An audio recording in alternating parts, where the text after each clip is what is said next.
Hi అండి. ఇది చూడండి క్యూట్గా ఉంది. క్యాట్ క్యాట్ వచ్చి ఇందాక ఇక్కడ కూర్చుందండి మా ఇంటి ముందు.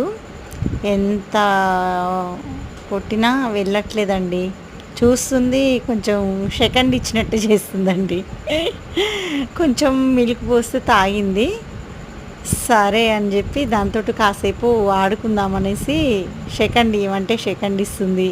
రెండు చేతులతోటి ఇట్లా అని కసిరిచ్చినట్టు చేస్తుంది. కొంచెం సేపు అటు పోయింది, ఆడుకుంది. అస్సలు వెళ్ళట్లేదండి. నా వీడియోని కాస్త ముందుకు పంపించే ఉపాయం చేయండి బ్రదర్స్, సిస్టర్స్. నైటే ఈ వీడియో వైరల్ అయ్యేటట్టు చేయండి ఫ్రెండ్స్, బ్రదర్స్, సిస్టర్స్. సపోర్ట్ చేయండి, నాకు లైక్ కొట్టండి నా వీడియోకి ప్లీజ్.